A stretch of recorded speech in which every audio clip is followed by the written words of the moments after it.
Let's take a look at those headlines as we head into this all-important holiday weekend. And the biggest thing you're going to start to notice is temperatures at night and in the morning are not going to be quite as cold as they have been. Earlier this week, we were down into the low 20s, then the mid 20s. Then this morning, we got down into the low 30s. I think tonight, not as cold, maybe just the mid 30s, possibly even the upper 30s, as temperatures are going to remain fairly steady through the overnight hours. And then as we get into the afternoons for this weekend, we're expecting things to get fairly warm, almost spring-like, with highs in the mid, possibly even the upper 60s. Wouldn't be surprised if some spots could even flirt with 70 degrees come Sunday afternoon. Unfortunately, though, we are looking at the chance for some rain moving in for the second half of our Christmas. So it unfortunately does look like it might be a little bit on the wet side, but it does look like Christmas will start out dry at least, so it's only during the afternoon. But we are going with an 80% chance for rain Monday afternoon, with those showers likely continuing also into our Tuesday. Outside, though, right now across the Midlands, temperatures a little bit of a variety. We got some spots in the 30s, but you can see Winsboro and Chester still hanging on the 45, 41 right now in Newberry. It's also 41 in Sumter, but it's 39 in Manning. We got 38 in Columbia, 36 degrees right now in Lexington.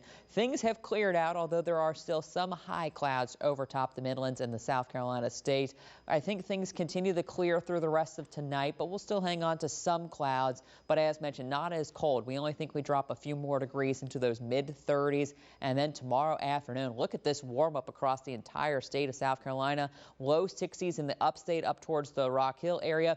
Mid 60s, 66, a popular number for Columbia, Florence down to Aiken. And there you see it, some upper 60s along the beach, as it's going to be 69 in Charleston with a good deal of sunshine for most of us with those dry conditions. High pressure, that's what's in control.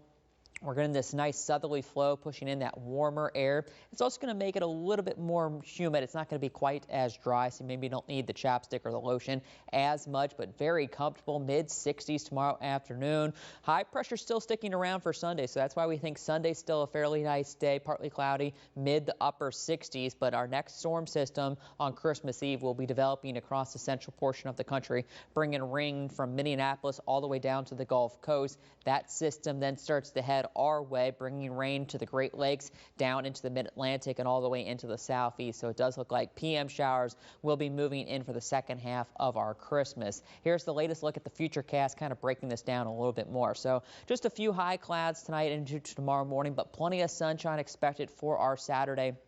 And so that sunshine should help to warm things up, getting us into the 60s. More sunshine for our Sunday. Just again, a few high clouds by later on in the day. Those clouds start to move in heading into Christmas morning. I still think we could have some sunshine as we wake up. So it does look like we'll have dry conditions to get the day started by about lunchtime. Clouds are moving in. Latest model still keeps most of us dry. It's not until we head towards 3, 4 o'clock that the rain starts to move in, and then some steadier, more moderate showers kind of arrive as we push later on into the evening after the sun goes down. So I still think the majority of our Christmas will be okay. We just still think there's a good chance for rain later on in today, continuing in the Tuesday.